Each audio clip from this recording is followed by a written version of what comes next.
सुबह के 4 बजे हैं और सच बताऊँ इस टाइम उठना ईज़ी नहीं होता, लेकिन अगर सिलेक्शन चाहिए तो सैक्रिफ़ाइस भी करना पड़ता है।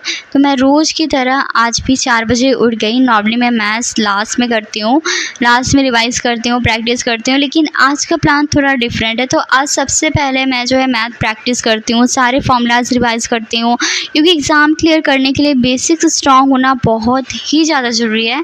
नेक्स्ट 2 घंटे सिर्फ maths, no distraction, no phone, सिर्फ फ़ोकस। और फ़ोकस बहुत ही ज़्यादा इंपॉर्टेंट है गाइज़। आप लोग एक स्टोरी सुनना जो कि स्वामी विवेकानंद के ऊपर बेस्ड है और एक स्टूडेंट के ऊपर बेस्ड है कि एक स्टूडेंट कुछ श्लोक याद करने की कोशिश करता है, बार-बार उसको 1 घंटे तक रिवाइज़ करता है, उसको याद नहीं होता है, तो स्वामी विवेकानंद जी के पास जाता है जो कि उसे देख रहे थे। तो वो बताते हैं कि आप अगर कोई भी चीज़ पढ़ते हो तो अपने सारे सेंस ऑर्गन्स को, अपनी सारी इंद्रियों को एक जगह लगाओ। जैसे आप लिख रहे हो तो आप महसूस करो कि आप लिख रहे हो, उस इंक जो भी है स्याही उसकी सुगंध को महसूस करिए। अपने दिमाग को जो भी वर्ड्स हैं उसका एक इमेज बने आपके दिमाग में, उन वर्ड्स का बहुत सारी चीज़ें उन्होंने बताई हुई हैं। तो आप वो मोटिवेशनल स्टोरी भी देख सकते हो। तो फोकस बहुत ज़्यादा इंपॉर्टेंट रोल प्ले करता है। विदाउट फोकस आप कोई भी चीज़ याद कर ही नहीं सकते हैं, क्योंकि बहुत सारे लोगों को मैंने ये सुना है कि मैं 2 घंटे पढ़ता हूँ, 4 घंटे पढ़ता हूँ, बट मुझे ये चीज़ याद ही नहीं होती, भूल जाती है। तो वो बस कंसंट्रेशन और फोकस नहीं हो पाता, आप लोगों का बन नहीं पाता इस वजह से। और बहुत सारी टेक्निक्स हैं जहाँ पे आप फोकस अच्छी तरीके से कर सकते हो, वो सारी टेक्निक्स यूज़ करके। तो मैं जो है मैथ्स वगैरह रिवाइज़ करती हूँ। आज मैं सिंप्लीफिकेशन कर रही थी गाइस, बिकॉज सिंप्लीफिकेशन बहुत ज़्यादा इंपॉर्टेंट है, पूछा जाता है एग्ज़ाम में। तो 6 बजे तक पढ़ते पढ़ते मैं थक गई थी और अब टाइम था ब्रेकफास्ट का। आज मैं बना रही हूँ सिंपल सैंडविच और चाय। और आप सभी को एक चीज़ बता दूँ कि चाय का कलर जो होता है इसलिए चेंज होता है बिकॉज जो हम चाय की पत्ती होती है उसमें टैनिन्स नाम का जो केमिकल होता है वो पाया जाता है। इसकी वजह से जो चाय का कलर है ना वो चेंज हो जाता है, क्योंकि जब ना टैनिन्स पानी में डिज़ोल्व होता है तो उसका जो कलर और टेस्ट चेंज हो जाता है। और एक चीज़ बता दूं आप लोगों को गाइस कि अब बात करते हैं कॉलेज की। तो मैं बीकॉम लास्ट सेमेस्टर में हूँ और बहुत लोग मुझसे पूछते हैं कि मैं क्या कर रही हूँ। एक्चुअली मेरा एग्ज़ाम 28 को स्टार्ट होने वाला था, तो मेरा सेमेस्टर का एग्ज़ाम है और 28 को स्टार्ट होने वाला था, लेकिन अभी मोदी जी आ रहे हैं वाराणसी में।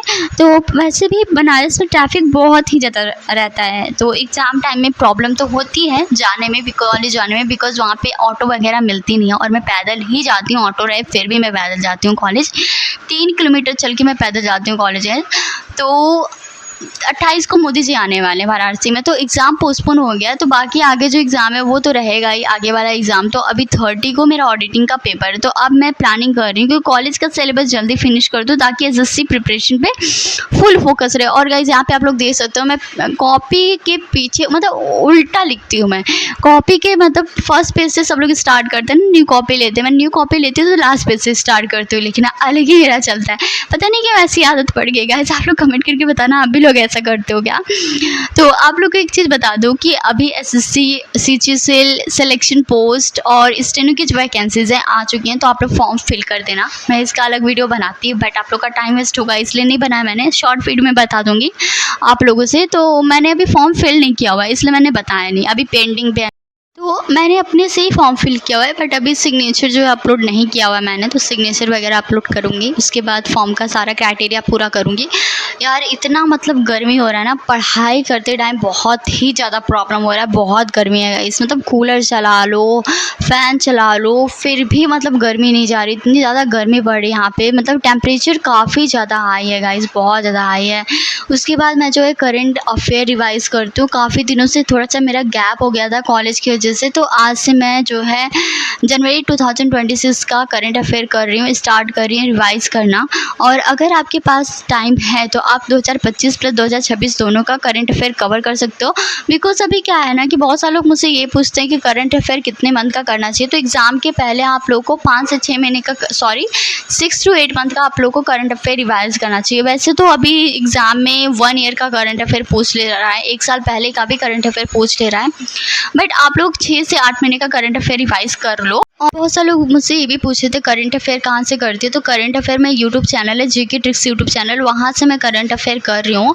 और अगर मुझे टाइम नहीं मिलता है तो मैं क्या करती हूँ, गूगल से PDF निकाल के हर एक मंथ के करंट अफेयर को प्रिंट निकलवा लेती हूँ। तो अभी तो 2-4 महीने का ही बस मैंने प्रिंट निकलवाया हुआ है। तो अगर मुझे ऐसा लगा कि मेरे पास टाइम है नहीं नोट्स बनाने का, तो मैं क्या करूँगी, करंट अफेयर्स के जो गूगल से PDF है उसको मैं निकलवा के प्रिंट करा लूँगी और मैं उसको रिवाइज़ करूँगी, याद करूँगी, क्योंकि लिखने में बहुत ज़्यादा टाइम वेस्ट हो जाता है गाइस, बहुत ज़्यादा नोट्स बनाने में टाइम वेस्ट हो जाता है। तो अभी मैं सोच रही हूँ कि जो भी सारी चीज़ें मुझे एकदम मिल रही हैं उसको मैं याद करती जाऊँ, लिखने से ज़्यादा मैं याद करने पे ध्यान दूँ और प्रैक्टिस पे ध्यान दूँ, बिकॉज़ लिखने में बहुत ज़्यादा टाइम वेस्ट हो जाता है, तो बहुत ज़्यादा परेशान हो जाती हूँ। उसके बाद मैं इंग्लिश करती हूँ और इंग्लिश में जो है मैं वोकैब रिवाइज़ करती हूँ। वोकैब में गाइस मैं मस्ट रिपीटेड जो वोकैब्स थे ना उसको मैं रिवाइज़ कर रही थी आज, बिकॉज़ बुक वाला सारा वोकैब मैंने पढ़ लिया। अब आप लोग सोच रहे होंगे कि ब्लैक बुक मैंने ख़त्म कर लिया, तो ब्लैक बुक मैंने ख़त्म नहीं किया है। मैंने अब मेरे पास बुक है काका पब्लिकेशन की 12th क्लास, उसमें का सारा वोकैब मैंने रिवाइज़ कर लिया हुआ है और प्रीवियस ईयर का वोकैब मैंने सारा पढ़ लिया है। और SSC CGL CGL MTS steno का जो मतलब वोकैब है ना सारा मैंने एक जगह लिख लिया है, और जो भी रिपीटेड वोकैब्स हैं उसको भी मैंने अलग से उसका नोट्स बना लिया है, बिकॉज़ वोकैब्स हमेशा ना रिपीट होते रहते हैं। तो आप लोग को वोकैब याद करना बहुत ज़्यादा ज़रूरी है। रिपीटेड वोकैब्स, प्रीवियस ईयर के वोकैब्स कर डालिए आप लोग, अच्छे तरीके से रट डालिए। और बहुत सारे लोग ये कहते हैं कि वोकैब याद नहीं होता, कैसे करें, तो वोकैब का आप क्या करो, अगर आप कोई भी वोकैब याद करते हो तो रूट वर्ड से याद करो, या तो आप क्या करो सेंटेंस में यूज़ करके उसका याद करो। और हिंदी मीनिंग तो आपको पता रहनी चाहिए, बिकॉज वो समझ में आएगा नहीं अगर नहीं पता रहेगा। फिर मैं फ्रूट्स वगैरह खाती हूँ और आप लोग गाइस देख सकते हो कि बाहर का वेदर कैसा दिख रहा है। और अभी अप्रैल में 43 to 45 डिग्री सेल्सियस टेम्परेचर है, और इसका रीज़न जो है गाइस वो है एल नीनो इफेक्ट। और ये एक ऐसा एल नीनो क्लाइमेट फेनोमेना है जिसमें पैसिफिक ओशन का जो टेम्परेचर है वो बढ़ जाता है। और अभी ऐसा पता चला है कि जो पैसिफिक ओशन का टेम्परेचर है 2 डिग्री सेल्सियस बढ़ जाएगा। और आप लोग को ये लग रहा है 2 डिग्री तो कम होता है यार, लेकिन पैसिफिक ओशन कितना ज़्यादा बड़ा है आप लोग देख सकते हो। और इसका इफेक्ट डायरेक्ट आप जो है एक्सट्रीम हीट और कम रेनफॉल पे पड़ेगा।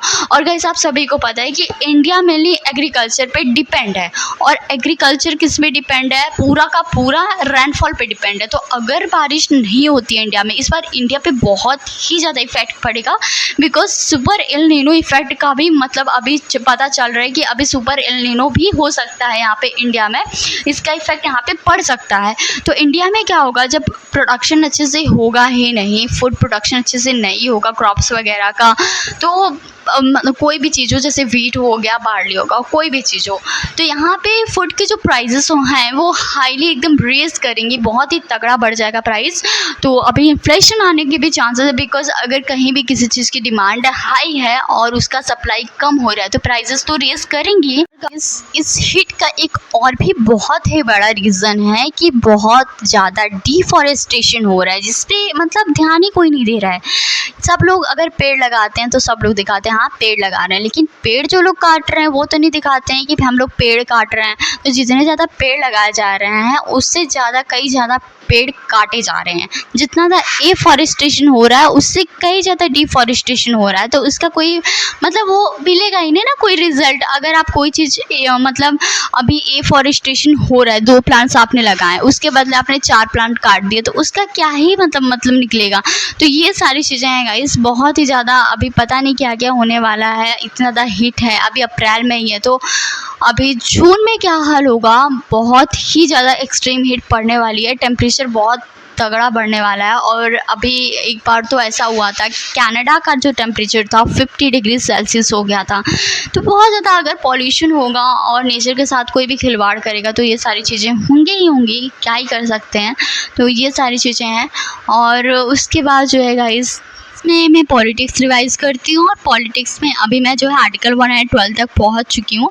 बिकॉज मैं आर्टिकल पता है कैसे याद करती हूँ, बहुत सारे लोग ये कहते हैं कि आर्टिकल हमसे याद नहीं होता, तो मैंने क्या किया ना, वो आर्टिकल को 10 पार्ट्स में डिवाइड कर दिया कि आज मैं 10 आर्टिकल याद करूँगी, उसके बाद उसके आगे का जो 10 आर्टिकल है उसको याद करूँगी, लेकिन आगे का जब मैं आर्टिकल याद कर रही हूँगी तो उससे पहले वाला आर्टिकल में रिवाइज़ करूँगी।